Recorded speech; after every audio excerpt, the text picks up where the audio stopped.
Hello and welcome to From Agenda to Action, where we help you walk into a city council meeting already knowing what's going on. I'm Bill Gebhart with the City of Ames, and today we're taking a look ahead at the next city council meeting coming up on Tuesday, May 12th at 6 p.m. There are a lot of items on the agenda, so we'll discuss a few key topics to give you a sense of what's being discussed and why it matters. And as always, we've got Mayor John Haila with us to help break it all down. Mayor, good to have you back. Greetings, Bill. Well, before we get into this, I do want to mention some things because tomorrow is a big day, right? We're biking around Ames. That's the right. Mayor and City Council's bike ride. It is. It starts at 9 a.m. and usually takes about a couple hours. And every year we go around the community, and staff does a great job laying out a route that highlights either current or possible future projects.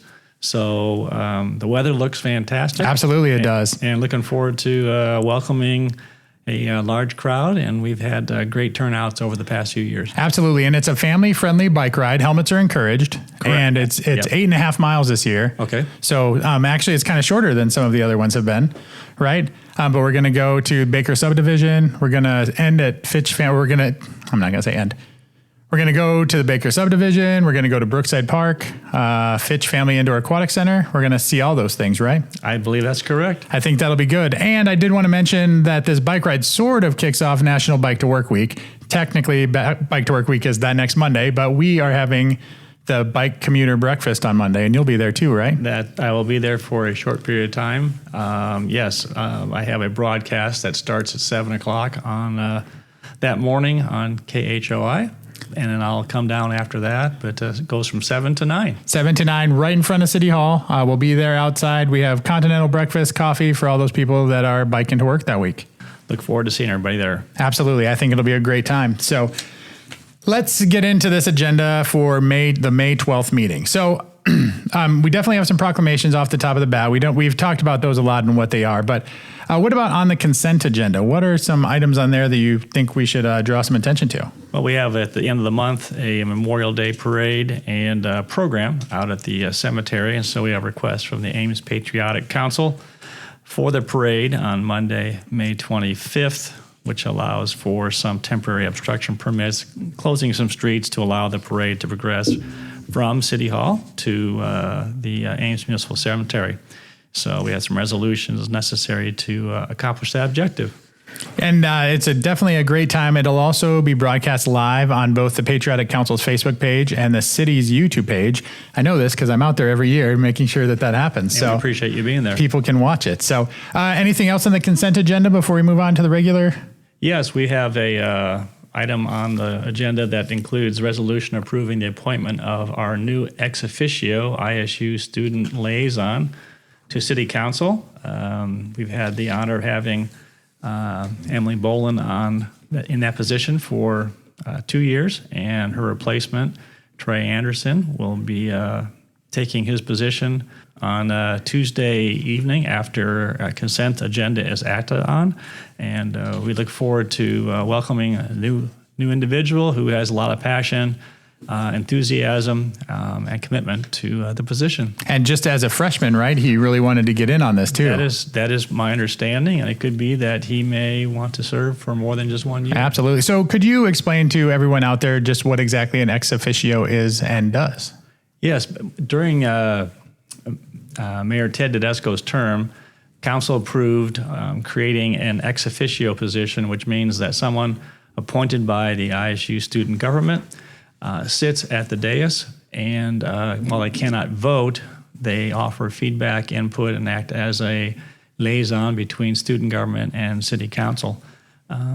There's times where they will offer important feedback from a student's perspective on items that are on the agenda that are being discussed.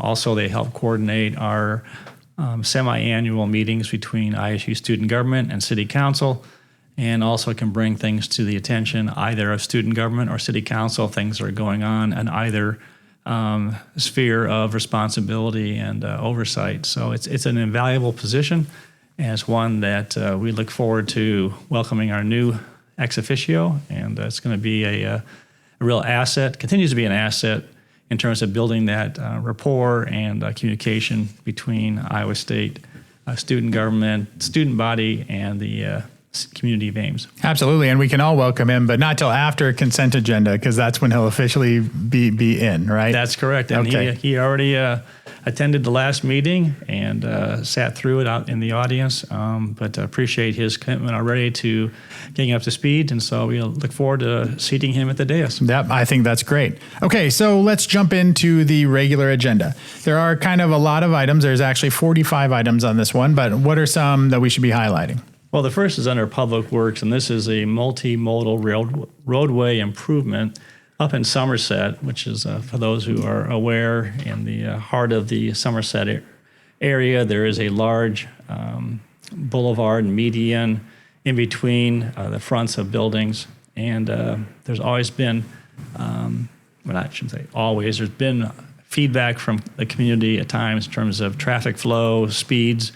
And there was a study that was done looking at some changes to Stang Road going through Somerset. And it turned out that there was in council's opinion and based on public feedback, an incomplete collection of public input.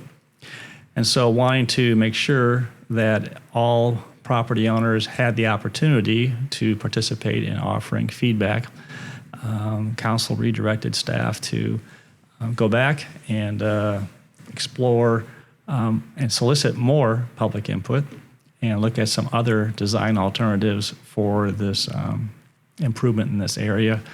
And there's also on the agenda a contract amendment in that the consultant was asked to do additional work. So they're asking for some additional compensation for that added work. And so the idea behind this agenda item, though, is to hear from staff about the information that they received from the public, from the neighbors, as well as whatever these new designs or new proposals might be or alternatives. Correct. And we'll also open up public comments so that if others have strong feelings one way or the other, they can offer that feedback to council during that item on the agenda. And then the idea then would be then to direct staff in which direction to begin pursuing? Correct. Okay. Yep. The agenda item is giving staff direction regarding which design alternatives should be pursued after. Okay, well, let's move on. There's another one that I know that people out in Ames are pretty excited about, although it has a little bit of a different name. The Ames Animal Services Update is how it's listed on our agenda, but we might be thinking about the Ames Animal Shelter, right? That's correct. There's a proposal to rename the animal shelter to the Ames Animal Services Center. And so that, in addition to getting a update on the budget, on the building design, and on the schedule, is going to be one of the topics that will be discussed during the item on the agenda. And so they're thinking about changing their name. And then what about any updates with what they're doing with the shelter, with the new shelter? It's my understanding that it's going to be illustrating the final design for the overall facility.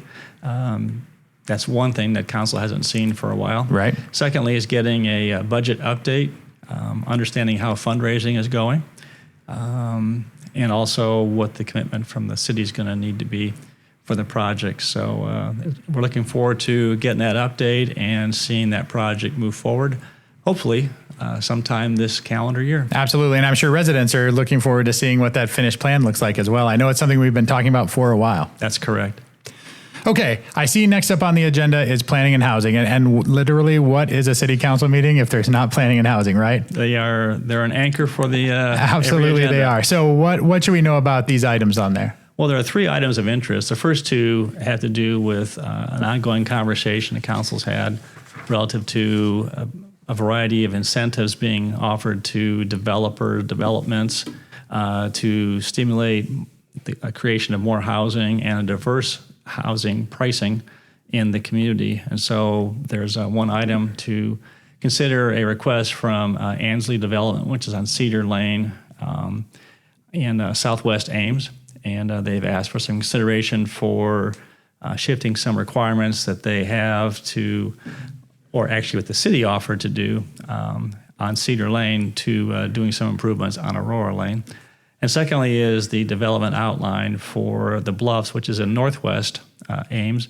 They're just to the west of George Washington Carver and south of Cameron School Road. So those two will be discussed, and they're consistent with what council talked about at the end of last year, looking to further stimulate growth and the construction of a variety of housing opportunities for our residents and for those who are looking to relocate to Ames. I think that would be great.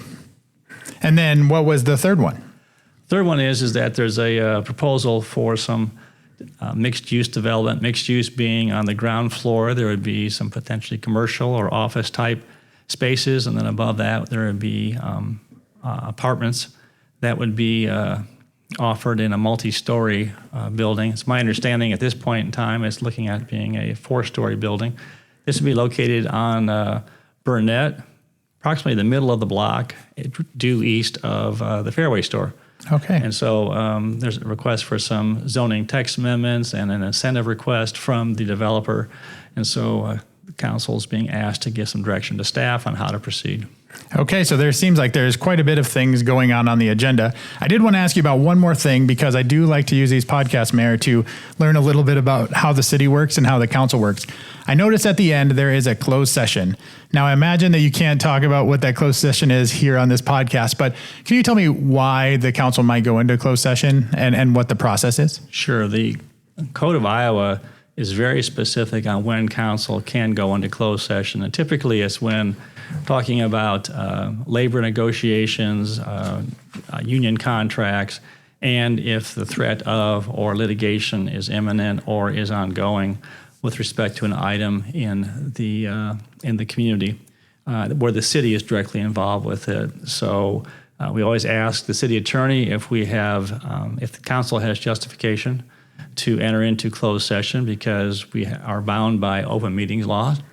And there are very strict standards on what can and can't be talked about during closed session, and you can't deviate from the topics or start talking about things that are not allowed during closed session.